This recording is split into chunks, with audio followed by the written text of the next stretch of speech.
ધરતીનો તાત માટે ઊભું થયું જળ સંકટ. કરજણ સિંચાઈ યોજના હેઠળ ખાડીને જીવંત કરવાની વાત નેત્રંગ સહિત તાલુકામાં માત્ર કાગળ પર છે. સંસદ સભ્ય દ્વારા રજૂઆત કરતા કરજણ ડેમમાંથી સિંચાઈ માટે પાણી છોડવાની શરૂઆત કરી હતી. ડેમનું પાણી છેક કચ્છ, સૌરાષ્ટ્ર, કાઠિયાવાડ સુધી પહોંચ્યું અને ઉકાઈ ડેમનું પાણી છેક સુરત જિલ્લાના કોસંબા સુધી પહોંચ્યું હતું, જે આનંદની બાબત છે. પરંતુ બંને ડેમના પાણીના સાચા હકદાર આદિવાસી વિસ્તારના ખેડૂતોને સિંચાઈ માટેનું એક ટીપું પાણી મળ્યું નથી, જે કડવી વાસ્તવિકતા છે. ભરૂચ જિલ્લાના નેત્રંગ, વાલિયા અને ઝઘડિયા અને નર્મદા જિલ્લાના ડેડિયાપાડા, સાગબારા તાલુકો ડુંગરાળ પથરાળ વિસ્તારમાં માંડ પાણી મળે છે. સિંચાઈના પાણીના અભાવના કારણે ખેડૂતોને ભારે હાડમારીનો સામનો કરવો પડી રહ્યો છે. ભરૂચ સાંસદ મનસુખ વસાવાના પ્રયત્નોથી રાજ્ય સરકારે કરોડો રૂપિયાના ખર્ચે કરજણ સિંચાઈ યોજના હેઠળ કરજણવાડી પાઇપલાઇન યોજના મંજૂર કરાવી હતી, પરંતુ સમયની સાથે વારંવાર યોજનામાં બદલાવ આવ્યો અને અમુક જ વિસ્તારમાં ખાડી કોતરોમાં પાણી છોડવામાં આવે છે. અમુક વિસ્તારમાં સિંચાઈનું પાણી નહીં મળતા આદિવાસી વિસ્તારમાં અસંતોષ જણાઈ રહ્યું છે, જેમાં નેત્રંગ તાલુકાના ધોલેખામ ડેમમાં કરજણ ઉદ્ભવન સિંચાઈ યોજનાનું પાણી આપવાની સ્થાનિક રહીશો માંગ કરી રહ્યા છે. જેમાં ધોલેખામ ડેમમાં પાણી ઠાલવવામાં આવે તો ધોલેખામ, આંજોલી, રામકોટ, ઊંડીકુરી, મોટમાલપોર ગામના સિંચાઈ અને પીવા માટેનું પાણી આસાનીથી મળી શકે તેમ છે. ઉલ્લેખનીય છે કે ઉનાળાની સિઝનના પ્રારંભથી સાથે જ ગરમીનો પ્રકોપના કારણે નદી, નાળા, તળાવ, ચેકડેમ સહિત તમામ જળાશયોમાં પાણીના સ્તરમાં તેજ ગતિએ ઘટાડો થઈ રહ્યો છે. આવનારા ટૂંક સમયમાં જ સિંચાઈ પીવાના પાણી માટે ધરતીપુત્રો વલખા મારવા મજબૂર બનાવશે તેવી ભીતિ સેવાઈ રહી છે. આ વચ્ચે સાંસદ સભ્ય મનસુખ વસાવાનું ધ્યાન દોરવામાં આવતા તેમના દ્વારા સંબંધિત વિભાગમાં રજૂઆત કરતા અંતે શનિવારના રોજ પુનઃ કરજણ ડેમમાંથી પાણી છોડવાની શરૂઆત કરી હતી. ઓકે, શું નામ છે આપનું? જીતેન્દ્રભાઈ. અત્યારે જે આ ધોલેગામ ડેમ છે, જે અત્યારે એનું બાંધકામ ચાલુ છે, હા, આની અંદર પાણી નથી, એનું શું કારણ હોઈ શકે? એનું પાણી જે ઉપરની આવરણ એ બી બંધ ને જે કરજણ ડેમમાંથી પાણી અહીંયા લાવવાનું હતું એનું જે કામકાજ બાકી છે એ પાણી અહીંયા લવાયું છે નહીં. જેટલું પાણી હતું એના એ ભૂગર્ભમાં ગરમી ને મોસમના આધારે એ ઉતરી ગયું છે અને ઉપરથી કોઈ પાણીનું આવરણ છે નહીં.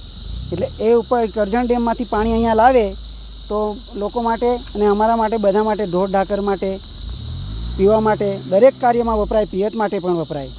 ને અત્યારે હાલમાં પહેલાં જે 200 ફૂટે પાણી મળતું હતું એ હાલનું પાણી 300-500 ફૂટે ઉતરી ગયું છે. એટલે એના માટે વ્યવસ્થા ઉપરથી થાય કરજણ ડેમમાંથી તો પાણી ડેમમાં સંગ્રહ થાય, ઉપયોગમાં લઈ શકાય ને બધાના કામમાં આવે. કરજણ ડેમમાંથી જે મનસુખભાઈ વસાવાની જે પાઇપલાઇન આવતી હતી, હા, એનું અત્યારે સમારકામ ચાલુ છે કે એ કામ અટકી ગયું? હવે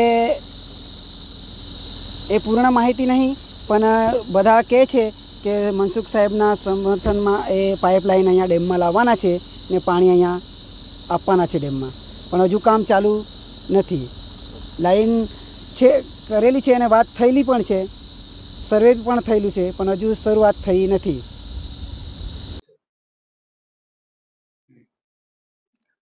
મારા ભરૂચ લોકસભા વિસ્તારમાં ખાસ કરીને ટ્રાઇબલ એરિયા સાગબારા, ડેડિયાપાડા, વાલિયા, ઝઘડિયા, નેત્રંગ, આ જે પૂરા બેલ્ટની અંદર સિંચાઈની સુવિધા નહિવત જેવી છે. આસપાસ કરજણ ડેમ આવ્યો છે, નર્મદા ડેમ આવ્યો છે અને બાજુ દક્ષિણમાં ઉકાઈ ડેમ આવ્યો છે. છતાં પણ આ બેલ્ટ સિંચાઈથી વંચિત છે. એના માટે અમે સરકારમાં પ્રયત્નો કર્યા, થોડો ઘણો પ્રશ્ન સોલ્વ થયો છે.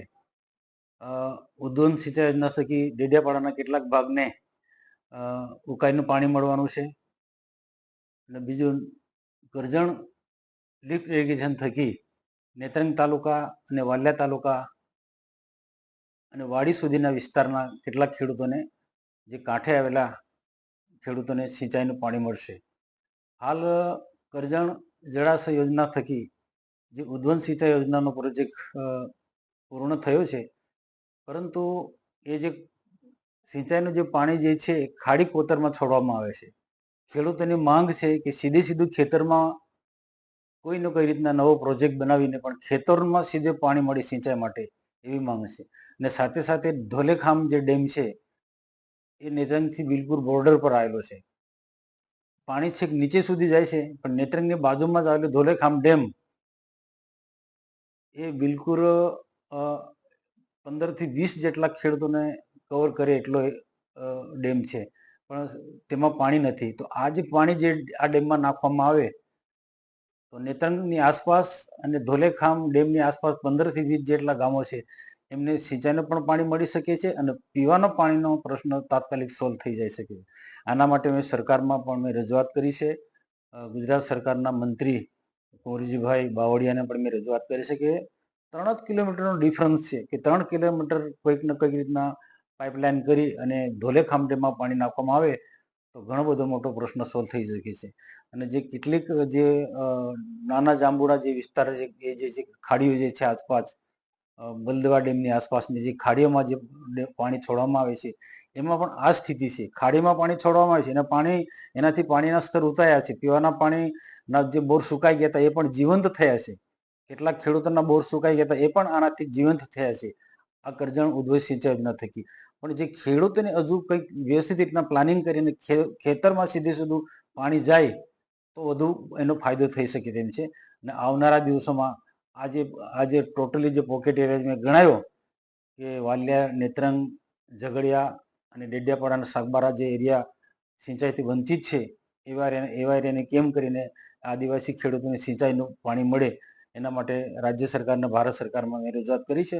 અને મને વિશ્વાસ છે કે આવનારા દિવસો સુધીમાં કંઈક ને કંઈક ખેડૂતોના હિત સાથે જોડાયેલો કોઈક પ્રશ્ન જે છે ઉકેલાશે.